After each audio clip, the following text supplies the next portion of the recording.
Hello, good morning. രാവിലെ എനിക്ക് കുറച്ച് ആൻസർ ഷീറ്റുകളൊക്കെ നോക്കാനുണ്ടായിരുന്നു കേട്ടോ. കുട്ടികളുടെയാണ്. അപ്പോൾ ഇത് 3ാം ക്ലാസ്സിലെ കുഞ്ഞുങ്ങളുടെയാണ്.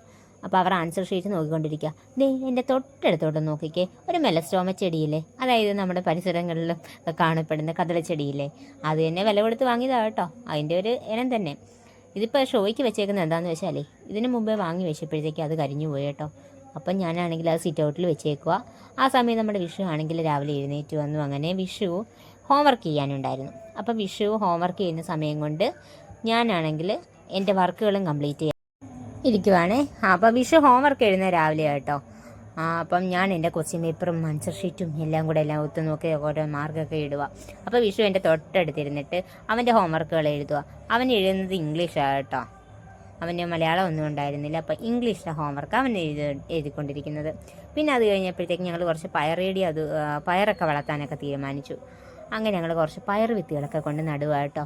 അപ്പം ഞാൻ എന്ത് ജോലി ചെയ്താലും എന്നെ സഹായിക്കാൻ എപ്പോഴും ഒരു കുഞ്ഞിളം കൈയുണ്ട് എന്നെ ഹെൽപ്പ് ചെയ്യാൻ, എൻ്റെ വിഷുക്കുട്ടൻ. അപ്പോൾ വിഷുക്കുട്ടനാണെങ്കിൽ പയറൊക്കെ നട്ടു. അപ്പോൾ അതിൻ്റെ മുകളിലേക്ക് ഞാൻ കുറച്ച് മണ്ണൊക്കെ വാരിയിട്ടു. അത് കഴിഞ്ഞപ്പോഴത്തേക്ക് ഉച്ചയായപ്പോഴത്തേക്കും നമുക്ക് കഴിക്കാനുണ്ടാക്കണമല്ലോ. അപ്പോൾ നോക്കിയപ്പോൾ ഉണ്ടടാ കൊഞ്ചും മാങ്ങയിരിക്കുന്നു. അങ്ങനെ നമുക്ക് കൊഞ്ചും മാങ്ങയൊന്നും ഉണ്ടാക്കാൻ നമ്മൾ തീരുമാനിച്ചു കേട്ടോ. ഞാൻ ആദ്യമായിട്ടാണ് കൊഞ്ചും മാങ്ങ ഉണ്ടാക്കുന്നത്. ഇതിന് മുമ്പ് ഞാൻ കൊഞ്ചും മാങ്ങയൊന്നും ഉണ്ടാക്കിയിട്ടില്ല. അങ്ങനെ നമ്മൾ ഇതിപ്പോൾ ഇവരെ കൊണ്ട് ഞാൻ തോറ്റടാ. ഇപ്പം എനിക്കൊന്നും എഡിറ്റ് പോലും ചെയ്യാൻ പറ്റാത്ത അവസ്ഥയായി. എവിടെയെല്ലാം ഉണ്ടെങ്കിൽ വിഷു ഓടി വരും ഹലോ ഗൈസും പറഞ്ഞ് അല്ലേ. ഉണ്ടാക്കാൻ പോവാ. ഉള്ളിയും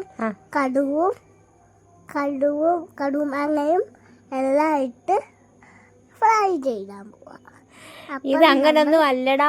ഇതാണെങ്കിലേ നമ്മുടെ കൊഞ്ചാണെങ്കിൽ നമ്മൾ ചട്ടിയിലോട്ടൊന്ന് ചൂടാക്കി എടുത്തുകൊണ്ട് അത് വൃത്തിയാക്കിയിട്ട് നമ്മൾ കഴുകി മാറ്റി വെച്ചു. എന്നിട്ട് നമ്മൾ തേങ്ങയും കുറച്ച് പെരിഞ്ചീരകവും കുറച്ച് മുളക് പൊടിയും മഞ്ഞൾപ്പൊടിയും എല്ലാം കൂടി ഇട്ട് നമ്മളൊന്ന് മിക്സിയിലൊന്ന് ക്രഷ് ചെയ്തെടുത്തിട്ട് പച്ചമുളകും കൊച്ചുള്ളിയും അതോടൊപ്പം തന്നെ മാങ്ങയും എല്ലാം കൂടി ഇട്ട് ഈ അരച്ച് വെച്ചേക്കുന്ന തേങ്ങാരപ്പും എല്ലാം കൂടെ ചേർത്തിട്ട് നമ്മൾ കൊഞ്ചിനകത്ത് മിക്സ് ചെയ്തിട്ട് ഒന്ന് വേവാനായിട്ടൊന്ന് വെച്ചു. കണ്ടോ, നമ്മളൊന്ന് വേവാനായിട്ട് സെറ്റ് ചെയ്യുക. ഉണ്ടാക്കാനൊക്കെ ഭയങ്കര എളുപ്പമാണ് കേട്ടോ. സാധാ ഇങ്ങനെ നമ്മൾ ചെട്ടുകുളങ്ങര ഭരണി ആ ഒരു ടൈമിലല്ലേ ഉണ്ടാക്കുന്നത്. എൻ്റെ സ്കൂളിലെ ഒരു ടീച്ചർ, ഷൈനി ടീച്ചർ, എനിക്ക് ഇവിടെ കൊണ്ട് തന്നു കേട്ടോ.